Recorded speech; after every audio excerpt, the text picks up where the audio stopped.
नमस्कार, मैं अभिषेक कुमार आप सभी का स्वागत करता हूं फोकस स्टडी विद अभी में। तो आप सभी को मेरा जय गुरु। तो चलिए माध्यमिक आचार्य में आगे क्लास को कंटिन्यू करेंगे। जैसा कि आप सभी को पता है पेपर 1 क्वालिफाइंग नेचर 33% मार्क्स आपको लाने हैं। दो सेक्शन है आपको पेपर 1 में। एक आपको जीएस कहने का मतलब साइंस में पूरा फिजिक्स केमिस्ट्री एंड बायोलॉजी आपको पढ़ना है। जीके में history polity geography economics maths और रीजनिंग और कंप्यूटर और झारखंड जीके के 100 सवाल रहेंगे। और इसी पेपर 1 में आपको एक और रहेगा सेक्शन इंग्लिश और हिंदी, यहाँ से भी 100 सवाल। तो दोनों को कुल मिलाकर के 33% मार्क्स लाने होंगे। और पिछला इतिहास अगर आप देखेंगे तो स्टूडेंट्स ही नहीं मिल पाए, मतलब क्वालिफाई ही नहीं कर पाए, सीटें खाली रह गई। तो हम लोग यहाँ पे ये सेक्शन को देख रहे हैं जो अच्छे से करने का मतलब आप चाहे तो खुद से भी कर सकते हैं। कोई स्टैंडर्ड कोई बुक इधर उधर की नहीं, बस एक स्टैंडर्ड बुक आपको एनसीईआरटी को पकड़ करके चलना है।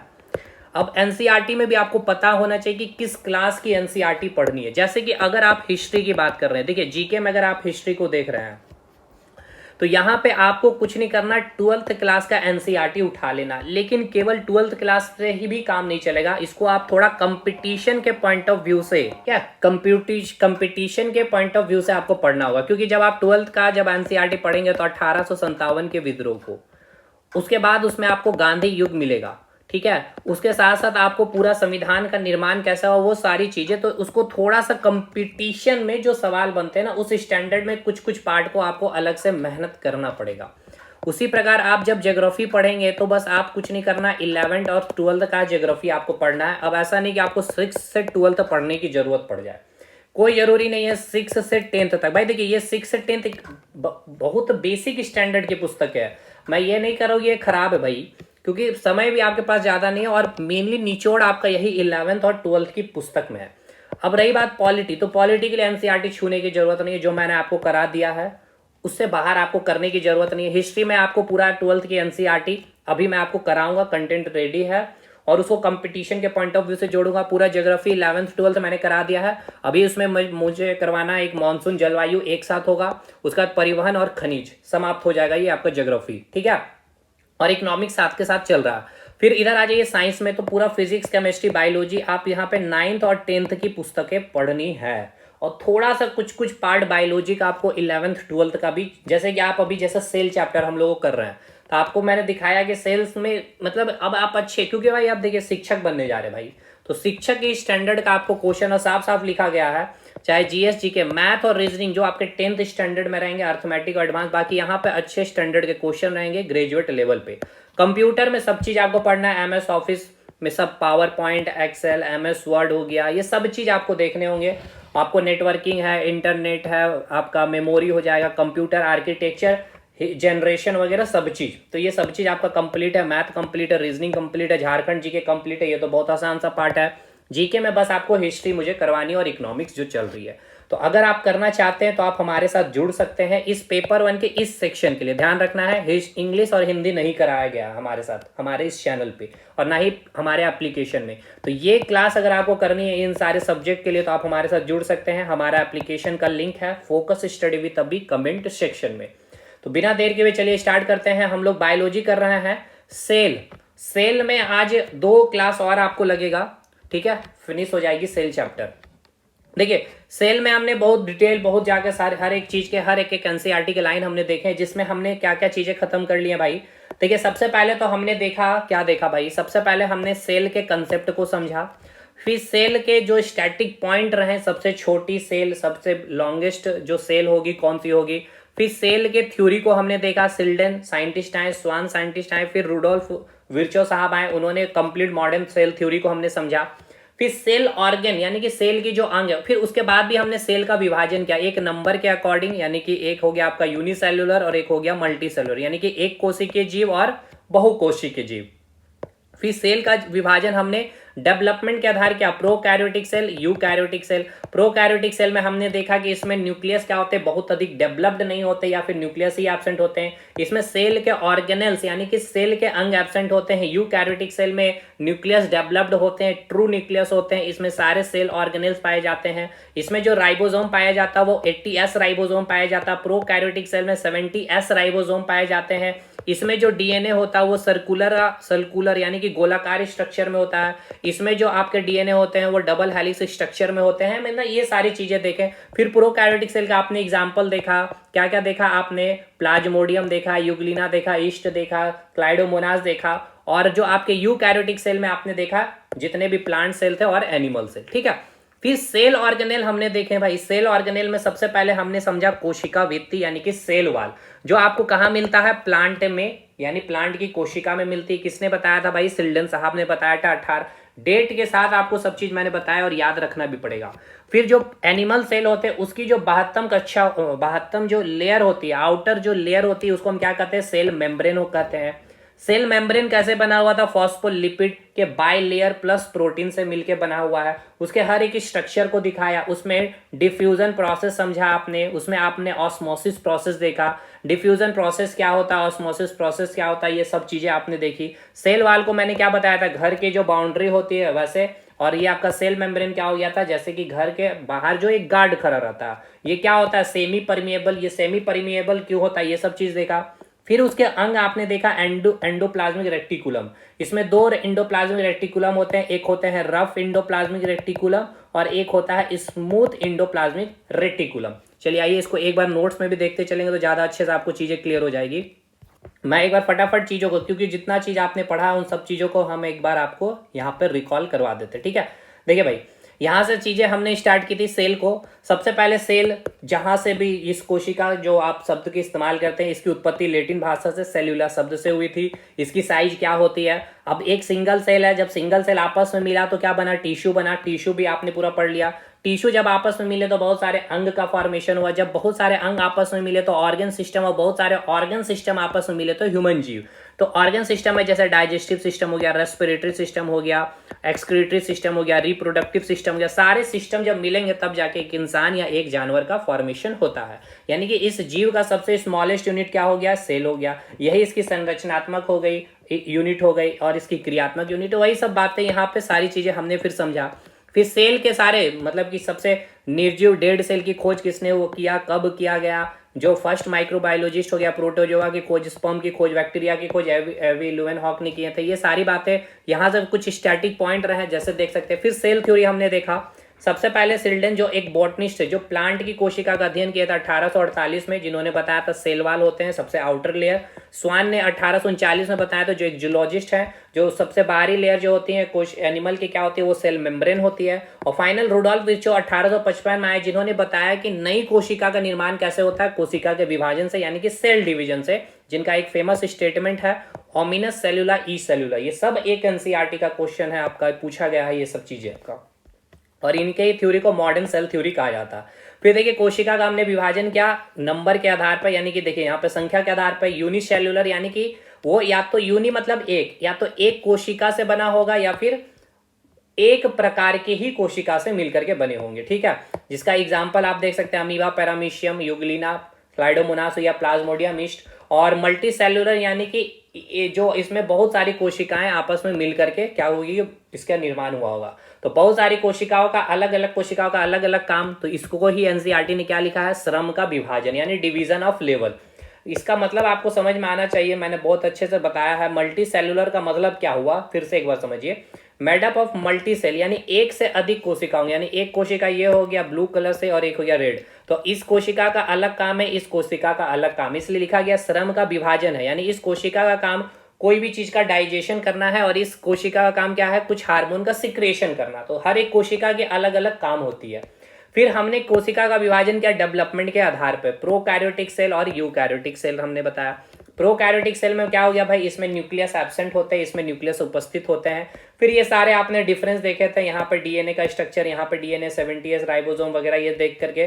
फिर साइटोप्लाज्म में क्या होता है, एक लिक्विड होता है जो कोशिका के अंदर उपस्थित होते हैं। न्यूक्लियोप्लाज्म में क्या होता है, जो केंद्रक के अंदर उपस्थित जो लिक्विड होते हैं उसको कहते हैं। प्रोटोप्लाज्म में क्या होता है, जो आपका साइटोप्लाज्म है और जो आपका न्यूक्लियोप्लाज्म उसको जोड़ देने पर ही हम उसको कहते हैं प्रोटोप्लाज्म, जो एक लिविंग फ्लूइड होता है, जो पूछा जाएगा। और प्रोटोप्लाज्म में जो टर्म दिया गया था पुरकिंजे साहब ने 1839 में, वेरी वेरी इंपॉर्टेंट ये क्वेश्चन है आपका। ये आपको हमने फिगर दिखाया था प्लांट सेल का और एनिमल सेल का। ये सारे आप देखेंगे सेल वाल है, ये सेल मेम्ब्रेन है, ये सभी इसके अंग है। फिर इसके बाद से ही हमने स्टार्ट किया था सेल वाल। सेल वाल को हमने क्या बताया था भाई, आप बाउंड्री से रिलेट करेंगे, सेल वाल किससे मिलके बने होते हैं, ये सब चीज आपने देखा, ठीक है, ये देख सकते हैं। चलिए आगे फटाफट करेंगे। आज का मेन हमारा टारगेट है न्यूक्लियस को खत्म करना, ठीक है। सेल मेम्ब्रेन फिर हमने देखा, सेल मेम्ब्रेन आपका फॉस्फोलिपिड का बना होता है। इसकी स्ट्रक्चर हमने बताया था, हेड और टेल होता है, जो हाइड्रोफिलिक होते हैं और हाइड्रोफोबिक होते हैं। और इसमें क्या होता है, एक प्रोटीन का चैनल होता है, ये जैसे आप देख सकते हैं ये प्रोटीन का चैनल बनाया गया था, जहां पे क्या होता है भाई, सेल के अंदर पानी आ सकती है, ठीक है। फिर यहां से आगे बढ़े, फिर हम लोगों ने आपको बताया था, ये थ्योरी किसने दिया था, फॉस्फोलिपिड के जो स्ट्रक्चर के बारे में बताया गया था, ये सिंगल निकोल्सन ने बताया था, जिसको हम लोग क्या कहते हैं, फ्लूइड मोजाइक मॉडल। और इसके बाद फिर हमने आपको, चलिए इसके बाद आपने यहां से देखा एंडोप्लाज्मिक रेटिकुलम, यहां पे एक चीज छूट रहा है आपका, देखिए एक चीज यहां पर आपका ये रहा, देखिए इसके बाद हमने देखा था पहले, इसके बाद डिफ्यूजन देखा, फिर ऑस्मोसिस प्रोसेस देखा, ये बहुत इंपॉर्टेंट है, यहाँ पे आपको मैंने समझाया था प्लाज्मोलाइसिस वगैरह ये सब क्या होता है। फिर देन अब हम लोग आए थे ऑर्गेन पे, यानी कि जो सेल की जो अंग होती है एंडोप्लाज्मिक रेटिकुलम, इसका मेनली काम क्या था, तो इसमें मैंने बताया था कि ये दो टाइप्स के होते हैं। एक होता है रफ, जिसके ऊपर राइबोसोम उपस्थित होते हैं, जहां पे क्या बनाया जाता है, राइबोसोम प्रोटीन का सिंथेसिस करता है, यानी कि निर्माण करता है। और स्मूथ एंडोप्लाज्मिक रेटिकुलम में राइबोसोम उपस्थित नहीं होते, ये कार्बोहाइड्रेट और फैट का संश्लेषण में सहायक होता है, ठीक है। ये सब चीजें हमने देखा। फिर इंडोप्लाज्मिक रेटिकुलम के बाद फिर हमने देखा राइबोसोम। राइबोसोम के हर एक कंसेप्ट को देखा, 70s 80s ये होता है 50-30। अब ये दोनों यूनिट कैसे जुड़े होते हैं और 60-40 कैसे जुड़े होते हैं, तो हमने बताया था मैग्नीशियम आयन होते हैं। फिर इसके बाद हमने क्या पढ़ा, गोल्जी बॉडीज के बारे पढ़ा, ठीक है। गोल्जी बॉडी के बाद फिर हमने इसके बाद का जो अंग था आपका लाइजोसोम देखे हम लोग, और देन लाइजोसोम हमने देखा, उसके बाद वैक्यूल्स देखे, रसधानी को देखा, और रसधानी के बाद फिर सबसे इंपॉर्टेंट पार्ट था जो आपका माइटोकॉन्ड्रिया था, ठीक है।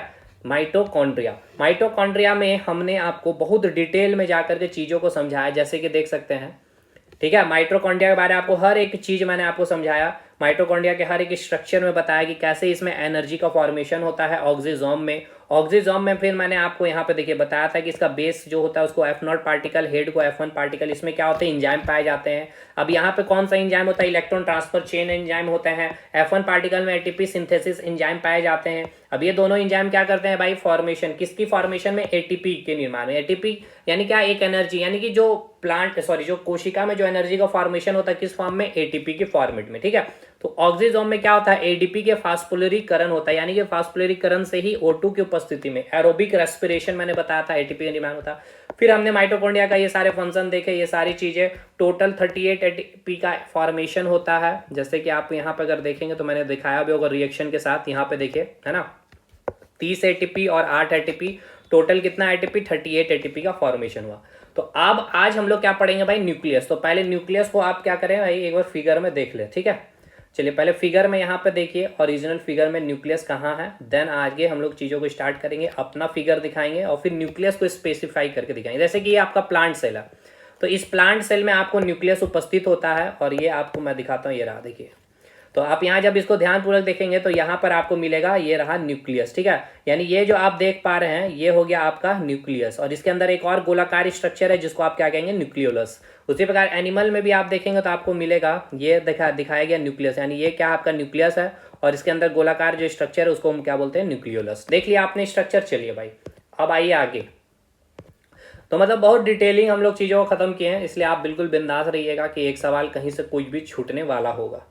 चलिए केंद्रक, तो सबसे पहले केंद्रक के बारे में बात कर ले। तो केंद्रक करता क्या है, तो देखिए केंद्रक जो होती है कोशिका की सभी जैव क्रियाएं, जैव क्रियाएं मतलब समझ आ रहा है, इंग्लिश में बोलेंगे बायोलॉजिकल एक्टिविटी। बायोलॉजिकल एक्टिविटी जैव क्रियाएं का मतलब पहले समझिए, यानी कि आपके बॉडी में जितनी भी जैविक क्रियाएं होती है, यानी कि जैसे कि आपने खाना खाया तो खाने का क्या हुआ, डाइजेशन हुआ, तो वो एक जैविक क्रिया हो गया। दूसरा, अब आपको क्या करना है, जैसे कि आप मल मूत्र एक्सक्रीट आउट करेंगे, या फिर आपने कुछ भी खाना खाया तो उसका ब्रेक डाउन करना, या फिर आप जो रेस्पिरेशन ले रहे हैं तो वहां पे ऑक्सीजन को अंदर लेना और कार्बन डाइऑक्साइड को बाहर निकालना, या किसी भी आपके बॉडी के किसी भी कोशिकाओं को एनर्जी चाहिए, तो ये सभी बायोलॉजिकल एक्टिविटीज होते हैं। तो ये बायोलॉजिकल एक्टिविटी यानी कि जैव क्रियाओं को नियंत्रण करता है कौन, आपका न्यूक्लियस यानी कि केंद्रक। इसी कारण हम इसे कहते हैं ब्रेन ऑफ सेल। जिस प्रकार के हमारे बॉडी का जो कंट्रोल और कोऑर्डिनेशन जो करता है वो कौन करता है भाई, कौन करता है बताइएगा, नर्व या फिर आप बोल सकते हैं ब्रेन करता है। इसीलिए हम इसको बोल रहे हैं कि जो न्यूक्लियस होता है वो कोशिका का दिमाग होता है। क्लियर है भाई, सिंपल सा शब्दों में समझना है, न्यूक्लियस क्या कर रहा है, जितनी भी कोशिका के जैविक क्रियाएं, कोशिका के अंदर जो जैविक क्रियाएं हो रही, जो बायोलॉजिकल एक्टिविटी हो रही, उनको नियंत्रण करने का काम कौन करता है, तो न्यूक्लियस करता है। ठीक है, केंद्रक की खोज किसने किया था, तो रॉबर्ट ब्राउन ने किया था 1831 में। अब देखिए, जो सामान्यता एक कोशिका में जो केंद्रक पाया जाता है, एक ही केंद्रक पाया जाता है। ठीक है, एक ही केंद्रक पाए जाते हैं, परंतु कुछ पौधे की कोशिकाओं में एक से अधिक केंद्रक भी पाए जाते हैं। एग्जाम्पल ये आपसे पूछा गया था, क्लैडोफोरा शैवाल जो है उसमें एक से अधिक केंद्रक पाए जाते हैं। ठीक है, तो पूछेगा आपसे कि क्लैडोफोरा शैवाल में कितने केंद्रक पाए जाते हैं, एक या एक से अधिक, तो याद रखिएगा एक से अधिक।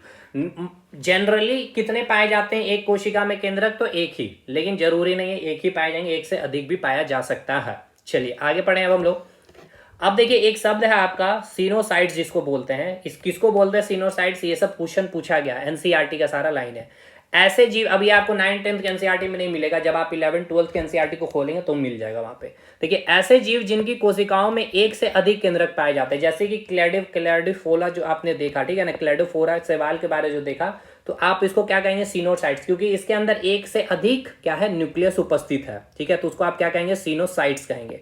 An organism which having more than one nucleus is called सीनोसाइट। और आरबीसी में क्या होता है, केंद्रक नहीं पाया जाता, साथ के साथ आरबीसी में क्या नहीं पाया जाता है, तो माइटोकॉन्ड्रिया भी नहीं पाया जाता है। याद है कि नहीं ये सारी चीजें। चलिए अब आइए स्ट्रक्चर देखना है आपको न्यूक्लियस का। तो ये जो आपको स्ट्रक्चर दिखाया गया है, यही स्ट्रक्चर न्यूक्लियस का, उस फिगर में आपने देखा, अब इसमें बहुत ज्यादा डिटेल करके, अब इसको और भी एक फिगर मैंने लिया न्यूक्लियस का, इस फिगर को ध्यानपूर्वक देखिए और अच्छे से चीजें क्लियर होगी। देखिए, ये है न्यूक्लियस का फिगर, अगर इसको ध्यान से देखेंगे तो ये बाहर में क्या है, इसका आउटर लेयर, और आउटर लेयर में क्या है, डबल लेयर है ना, जैसे कि डबल लेयर करने का मतलब इस प्रकार से आपको मिलेगा, है ना, देखिएगा इस प्रकार, यानी डबल लेयर होता है, और ये लिपिड प्रोटीन का बना होता है, और ये लिपिड प्रोटीन का बना होता है। और यहाँ पे क्या है, कुछ छिद्र है, यानी यहाँ पे क्या है, पोर्स है, इसे हम क्या कहते हैं, यानी ये आपका क्या हो गया, न्यूक्लियर इन्वेलप या न्यूक्लियर मेम्ब्रेन भी कहेंगे। इस पोर को हम लोग क्या कहेंगे, न्यूक्लियर पोर कहेंगे। और इसके अंदर देखिए इस प्रकार से जालीनुमा स्ट्रक्चर आपको दिख रहा होगा, है ना, इस जालीनुमा स्ट्रक्चर को हम कह देते हैं क्रोमेटिन, और इसके अंदर ही, इस न्यूक्लियस के अंदर ये गोलाकार संरचना देखने को मिलता है, इसको हम कहते हैं न्यूक्लियोलस। और इस न्यूक्लियस के अंदर आपको लिक्विड उपस्थित होता है, फ्लूइड होता है, ट्रांसपेरेंट फ्लूइड होता है, पारदर्शी तरल होता है, जिसको हम क्या कहते हैं, न्यूक्लियोप्लाज्म यानी कि केंद्रक द्रव्य। ठीक है, एक बार अच्छे से और करिए फिर से। देखिए, हमने इसके स्ट्रक्चर, इस स्ट्रक्चर बहुत इंपॉर्टेंट है, यहाँ से सवाल आपके भर भर के पूछे जाते हैं, इसीलिए हमने ये बताया कि आपका जो न्यूक्लियस का जो आउटर मेम्ब्रेन है, ये जो आप देख रहे हैं न्यूक्लियर मेम्ब्रेन जिसको आपने कहा है, ये क्या से होता है, ये डबल लेयर होते हैं, ये प्रोटीन या बोल सकते हैं लिपिड प्रोटीन से बने होते हैं। इसके अंदर क्या होता है, लिक्विड उपस्थित होता है, जिसको आपने क्या नाम दिया है, न्यूक्लियोप्लाज्म यानी कि केंद्रक द्रव्य कहते हैं। इसी के अंदर, न्यूक्लियस के अंदर एक गोलाकार संरचना होती है, जिसको आप न्यूक्लियोलस का नाम देते हैं। इसी न्यूक्लियस के अंदर जालीनुमा स्ट्रक्चर पाया जाता है, इस जालीनुमा स्ट्रक्चर को आपने कह दिया क्रोमेटिन। और यहाँ पे जो पोर्स आप देख रहे हैं, इसको आपने नाम दे दिया है न्यूक्लियर पोर। क्लियर हो गया अब आपका। चलिए, सारा नाम याद हो गया कि आपके न्यूक्लियस में क्या क्या चीज है। तो 4-5 पार्ट है न्यूक्लियस का, ये आप देख चुके हैं, अच्छे से समझ चुके हैं। चलिए अब आइए हर एक एक पार्ट को समझना, इसके स्ट्रक्चर को, इसके स्ट्रक्चर से आपका क्वेश्चन बनेगा।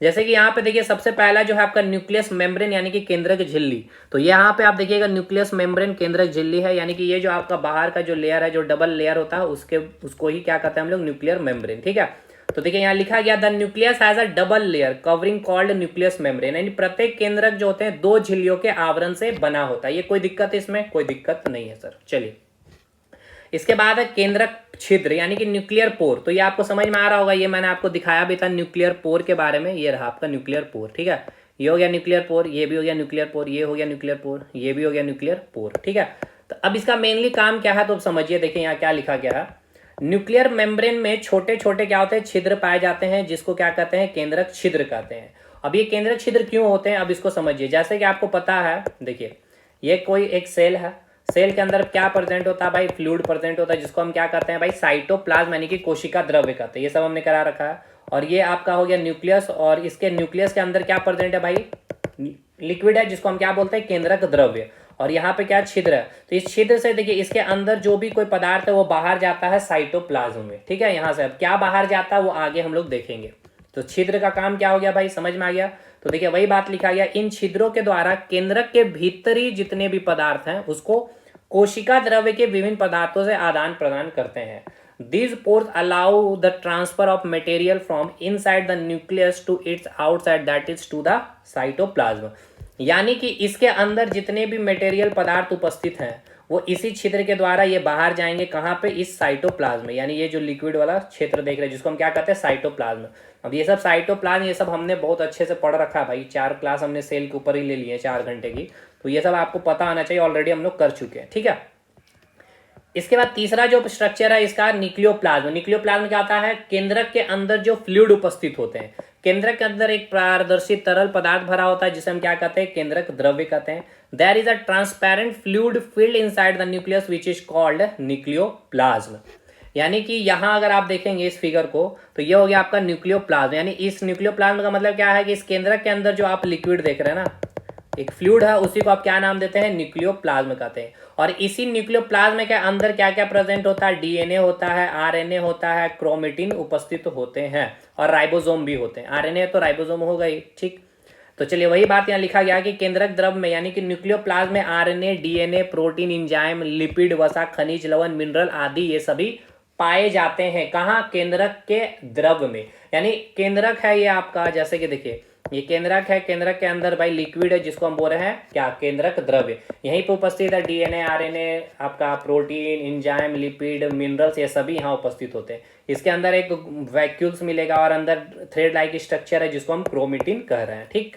और छिद्र भी है, वो मैंने पूरा इस सर्कल बना दिया था, ये ऐसे बनेगा इस प्रकार से, ये छिद्र भी दिखेगा, ठीक है, न्यूक्लियर मेम्ब्रेन में। इसी केंद्रक द्रव्य में देखिए धागे नुमा संरचना पाई जाती है जिसे हम क्या कहते हैं, क्रोमेटिन कहते हैं। इन nucleus thread like structure is found is called chromatin. तो देखिए यह मैंने आपको दिखाया यहाँ पे फिगर में भी कि यहाँ पे देखिएगा थ्रेड लाइक स्ट्रक्चर आपको दिखाया जा रहा है, यही थ्रेड लाइक स्ट्रक्चर को क्या बोलते हैं, क्रोमेटिन बोलते हैं, ठीक है। क्या बोलते हैं, क्रोमेटिन कहते हैं। तो क्रोमेटिन क्या है भाई, न्यूक्लियोप्लाज्म के अंदर उपस्थित एक थ्रेड लाइक स्ट्रक्चर हमें जो दिखती है। न्यूक्लियोप्लाज्म मतलब केंद्रक के अंदर जो द्रव्य है उसके अंदर जो थ्रेड लाइक स्ट्रक्चर होती है उसको हम क्या कहते हैं, क्रोमेटिन का नाम देते हैं। चलिए ठीक है, नेक्स्ट अब हम लोग देखेंगे न्यूक्लियोलस। केंद्रक क्या है, तो मैंने अभी आपको बताया है कि न्यूक्लियस के अंदर न्यूक्लियोप्लाज्म में एक गोलाकार संरचना होती है जिसको हम क्या कहते हैं, न्यूक्लियोलस कहते हैं। जैसे कि यहाँ देख सकते हैं आपका ये न्यूक्लियोलस है, ये आपका गोलाकार संरचना है ना न्यूक्लियस के अंदर न्यूक्लियोप्लाज्म यानी केंद्रक के अंदर केंद्रक द्रव्य में। तो वही बात यहाँ पे लिखा गया है। केंद्रिका क्या है, केंद्रक द्रव्य में गोलाकार संरचना पाई जाती है जिसको आप न्यूक्लियोलस कहते हैं। इन nucleoplasm circular structure is found is called nucleolus. अब इस न्यूक्लियोलस के अंदर क्या होता है, आरएनए मिलता है। कल मैंने बताया था आरएनए के 3 टाइप होते हैं, ठीक है। और आज तो नहीं, कल हम लोग पढ़ेंगे, फाइनल क्लास होगा सेल पे जिसपे हम लोग डीएनए और आरएनए का स्ट्रक्चर देखेंगे, डीएनए आरएनए के बीच का अंतर देखेंगे, उसमें कैसे मैसेज ट्रांसफर होता है कोड के थ्रू। ए एडेनिन हो जाएगा, टी हो जाएगा, जी हो जाएगा, सी हो जाएगा और यू हो जाएगा, यूरासिल वगैरह। खैर देखिए केंद्रक में क्या, केंद्रिका में क्या होता है यानी न्यूक्लियोलस के अंदर क्या उपस्थित होता है, आरआरएनए। आरआरएनए का क्या होता है फुल फॉर्म, राइबोसोमल आरएनए। ये क्या करता है, राइबोसोम सिंथेसिस करता है यानी राइबोसोम का निर्माण करता है, ठीक है। यानी अब आपको समझ में आ गया कि जो आप राइबोसोम के बारे में पढ़े थे, इंडोप्लाज्मिक रेटिकुलम के ऊपर होता है, वो बनता कहाँ है, तो इसी न्यूक्लियोलस के अंदर बनता है। आरआरएनए प्लस प्रोटीन मिल करके राइबोसोम का फॉर्मेशन करता है और राइबोसोम क्या करता है भाई, प्रोटीन का निर्माण करता है। इसलिए हम राइबोसोम को प्रोटीन का फैक्ट्री भी कहते हैं। ये सब कल हमने देख रखा है, ठीक है। यानी कि अगर फिगर में आप देखना चाहें तो इस फिगर में आ जाइए। इस फिगर में अगर आप देखेंगे तो ये आपका न्यूक्लियोलस है, इसके अंदर होता है आरआरएनए यानी राइबोसोमल आरएनए। ये क्या करता है, किसका फॉर्मेशन करता है, प्रोटीन के साथ मिलकर राइबोसोम का फॉर्मेशन करता है। अब नेक्स्ट देखेंगे यहाँ पे क्रोमेटिन। क्रोमेटिन मैंने अभी आपको बताया भी है, क्रोमेटिन क्या है, न्यूक्लियस के अंदर जो न्यूक्लियोप्लाज्म है यानी कि केंद्रक के अंदर जो केंद्रक द्रव्य है उसके अंदर थ्रेड लाइक यानी कि जाली नुमा स्ट्रक्चर आपको देखने को मिलती है। जैसे कि यहाँ पे अगर आप देखेंगे तो कई जाली नुमा आपको स्ट्रक्चर इस प्रकार से देखिए दिखाया गया है ना। तो यही जाली नुमा स्ट्रक्चर को ही क्या कहा जा रहा है, क्रोमेटिन कहा जा रहा है। क्या कहा जा रहा है, क्रोमेटिन कहा जा रहा है, ठीक है। चलिए अब इसको इस फिगर में नहीं, इस फिगर में आपको दिखाता हूं तो और भी अच्छे से क्लियर आएगा। देखिए इस फिगर को ध्यान से देखिए तो यहाँ पे थ्रेड लाइक स्ट्रक्चर आपको बहुत सारे दिख रहे होंगे। यही थ्रेड लाइक स्ट्रक्चर को देखिए दिखाया गया क्या है, क्रोमेटिन, ठीक है। अब क्रोमेटिन को अच्छे से पढ़िए, क्रोमेटिन से क्वेश्चन भर भर के आपसे पूछे जाते हैं। देखिए सबसे पहले क्रोमेटिन कहाँ है, क्या है, इन nucleoplasm thread like structure is found is called chromatin. ये केंद्रक द्रव्य के अंदर क्या होता है, जालीनुमा जो संरचना पाई जाती है उसको ही आप क्या कहते हैं, क्रोमेटिन कहते हैं। जब कोशिका का विभाजन होता है यानी कि जब सेल डिवीजन होता है, तो सेल डिवीजन के समय ये जो क्रोमेटिन होता है ना कंडेंस्ड हो जाती है, यानी कि इसकी लेयर जो होती है ना काफी मोटी हो जाती है, कंडेंस्ड होकर के गुणसूत्र यानी कि क्रोमोसोम का निर्माण करती है। ठीक है, क्रोमोसोम जो होता है आपके पेयर में पाए जाते हैं, इस प्रकार से आपने फिगर भी देखा होगा किताबों में, ये हो गया आपका क्रोमोसोम। ठीक, तो और ये क्रोमोसोम जहां दोनों को जोड़ के जो रखता है उसको हम लोग बोलते हैं सेंट्रोमियर। तो ये भी क्वेश्चन आपसे बन सकता है, यहाँ मैंने लिखा नहीं है, नोट्स जब ये अपलोड है एप्लीकेशन में उसमें मिल जाएगा लिखा हुआ। ठीक है, तो दोनों यानी कि क्रोमोसोम सबसे पहले कैसे पाया मिलेगा, तो वो एक पेयर में मिलेगा, और ये पेयर में जो मिलेगा इसको बांध करके जो यानी कि दोनों हाथ ऐसे आपके दो हाथ को इस प्रकार से बांध दिया गया, तो जो बांधा गया रस्सी से और ये क्रोमोसोम को जो बांधा जाता है उसको क्या कहते हैं, सेंट्रोमियर। ठीक है, क्लियर है। तो क्रोमोसोम कैसे बन रहा है, ये गुणसूत्र का फॉर्मेशन कैसे हो रहा है समझ में आ रहा है, गुणसूत्र कैसे बन रहा है, इस क्रोमेटिन से ही फॉर्मेशन हो रही है गुणसूत्र की। कब, जब सेल का विभाजन होता है, जब कोशिका का विभाजन होता है उस समय ये जो क्रोमेटिन है क्या होती है, कंडेंस संगनित होकर किसका निर्माण करती है, गुणसूत्र का, यानी किसका, क्रोमोसोम का फॉर्मेशन करती है। इसका शेप कैसा होता है, तो मैंने अभी दिखाया भी था, रॉड शेप्ड स्ट्रक्चर होता है, रॉड का जैसा होता है ना स्ट्रक्चर वैसे होता है इस प्रकार से। ये आपका पेयर में इस प्रकार से होते हैं, इस जहां पे बंधे होंगे उसको हम बोल देंगे सेंट्रोमियर। ठीक, क्रोमेटिन मुख्य रूप से किससे बने होते हैं, तो देखिए क्रोमेटिन जो होता है यानी ये जो थ्रेड लाइक स्ट्रक्चर जो आप देखें वो जो बने होते हैं न्यूक्लियो प्रोटीन से। ठीक है, न्यूक्लियो प्रोटीन का मतलब क्या है, न्यूक्लिक एसिड प्लस प्रोटीन, और न्यूक्लिक एसिड दो होते हैं, एक होता है डीएनए और एक होता है आरएनए। देखिए डीएनए और आरएनए नेक्स्ट क्लास में हम लोग पूरा डिटेल में अच्छे से पढ़ेंगे, इसलिए टेंशन नहीं लेना। हमने आपको क्या बताया, जो क्रोमेटिन होता है मुख्य रूप से किससे बने होते हैं, यानी कि ये जो आप थ्रेड लाइक स्ट्रक्चर जो आपने अभी देखा, देखिए ये जो आप थ्रेड लाइक ये किससे बने होते हैं, डीएनए और आरएनए से बने होते हैं, और प्लस साथ में क्या होता है, प्रोटीन होता है। ठीक है, क्या होता है, न्यूक्लियो प्रोटीन, न्यूक्लियो प्रोटीन से बने होते हैं। न्यूक्लियो मतलब क्या हो गया, न्यूक्लिक एसिड, न्यूक्लिक एसिड में क्या क्या आता है, डीएनए और आरएनए। अब जो क्रोमेटिन है, क्रोमेटिन में कौन सा न्यूक्लिक एसिड स्थित होता है, तो याद रखिएगा पूछेगा, डीएनए न्यूक्लिक एसिड पाया जाता है। क्रोमेटिन में क्या पाया जाता है, डीएनए न्यूक्लिक एसिड पाया जाता है। अब एक बात बताइए, क्रोमेटिन में डीएनए न्यूक्लिक एसिड पाया जाता है, और क्रोमेटिन जब सेल का डिवीजन होता है तो ये किस में बदल जाता है, किसका फॉर्मेशन करता है, गुणसूत्र का। तो गुणसूत्र में कौन सा न्यूक्लिक एसिड पाया जाएगा, सिंपल सी बात है, डीएनए ही पाया जाएगा। क्यों, क्योंकि क्रोमेटिन से ही गुणसूत्र का फॉर्मेशन हुआ, क्रोमेटिन में कौन सा न्यूक्लिक एसिड है, डीएनए है। ठीक है, समझ में आया। तो ये सब आपके बहुत अच्छे अच्छे क्वेश्चन हैं। तो हमने आपको क्या बताया कि जो आपकी क्रोमेटिन है ना, जो आपकी ये क्रोमेटिन है ये मुख्य रूप से न्यूक्लियो प्रोटीन से बनी होती है। न्यूक्लियो बोले तो न्यूक्लिक एसिड, और ये हो गया प्रोटीन। न्यूक्लिक एसिड मतलब एक हो गया डीएनए और एक हो गया आपका आरएनए। अब मैंने ये बताया कि ये जो आपकी क्रोमेटिन है, ये क्रोमेटिन किससे बनी होती है भाई, तो क्रोमेटिन में सॉरी क्या उपस्थित होगा, तो क्रोमेटिन में हमने आपको बताया कि जब सेल विभाजन होता है तो ये क्रोमेटिन क्या बनता है भाई, गुणसूत्र का फॉर्मेशन करता है। तो क्रोमेटिन में क्या पाया जाता है, डीएनए न्यूक्लियस पाया जाता है, सॉरी डीएनए न्यूक्लिक एसिड पाया जाता है। तो सिंपल सी बात है, गुणसूत्र में भी क्या पाया जाएगा, डीएनए न्यूक्लिक एसिड, ना कि आरएनए। ठीक है, तो याद रखिएगा आरएनए नहीं बोलेंगे, डीएनए पाया जाता है। क्यों पाया जाता है, ये क्लियर है भाई, क्योंकि गुणसूत्र का फॉर्मेशन किससे हुआ है, क्रोमेटिन से हुआ है, और क्रोमेटिन में पाया क्या जाता है, डीएनए न्यूक्लिक एसिड।